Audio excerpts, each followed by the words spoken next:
What is the meaning of a dream? Only Asher knows. Are they omens warning us of future tragedies? Distant memories dying in the deafening silence of the void? Or are they sometimes both? The death wish of some ancestor bargaining with the dragons that his legacy be carried on. Last night I dreamed such a clear vision of past events. Terrible things I had wanted to forget. They refused to fade away, demanding, pleading to be told one last time. This story begins with what we now call Uriel's deception. During the fabled Elder Wars, wars that once pitched the children of the light against the children of darkness. Uriel, the great archangel, had vowed to avenge his family, slaughtered by the greatest warrior and tactician of the Faceless, Erebos, the master of assassins. For centuries, Uriel, consumed by hatred, planned his revenge. Shortly before the second eclipse, Uriel and his inquisitors provided proof that the Faceless were plotting to rekindle the fires of the ancient wars. Emperor Liam Falcon, an ambitious man, easily enthralled by the Archangel's righteous determination, declared a holy war against the children of darkness. And Uriel's own brother, the Archangel Michael, esteemed and feared general of the ancient angel host, was brought back from the dead to lead the onslaught. But Uriel's plan had one fatal flaw. He underestimated the courage and resourcefulness of the humans he had set out to use in his machinations. There were some who saw through his lies, seeing Uriel's proof as clever fabrications. The murders and sabotages of which the Faceless had been accused were his own doing. Angels cannot lie, or so the saying goes, but there's nothing written saying that they have to tell the truth. Uriel escaped the justice of the courts, but not the judgment of the dragons.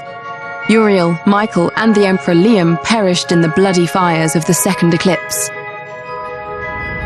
But a legacy remained, continuing to poison the Empire.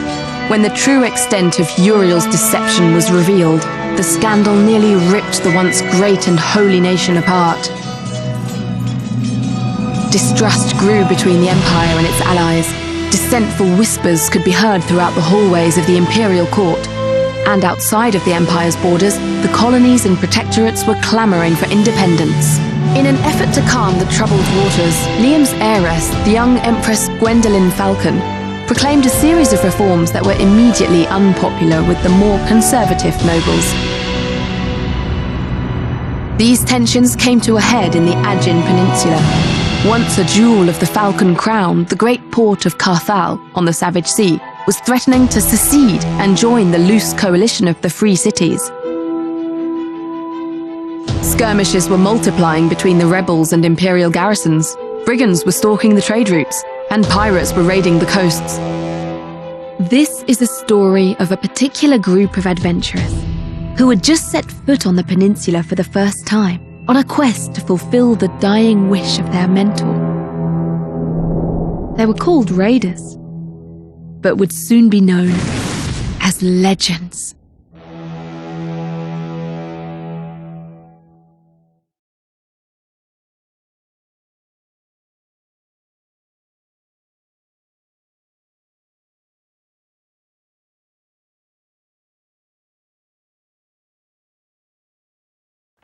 Do not let the name Raiders fool you.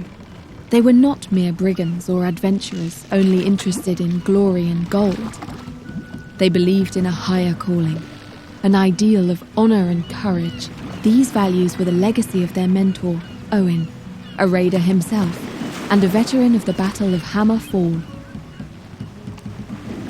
In a way, it was also their mentor who had led them to the Aegean Peninsula. He had been a son of Carthal, and before his tragic death, he had asked his students to bring back his ashes to the city of his birth, to be buried next to his ancestors. To honor their master's wish, they boarded the first ship willing to take them to the west. As they disembarked in the small, peaceful harbour of Sorpigal by the sea, they could not suspect how far this journey was going to take them.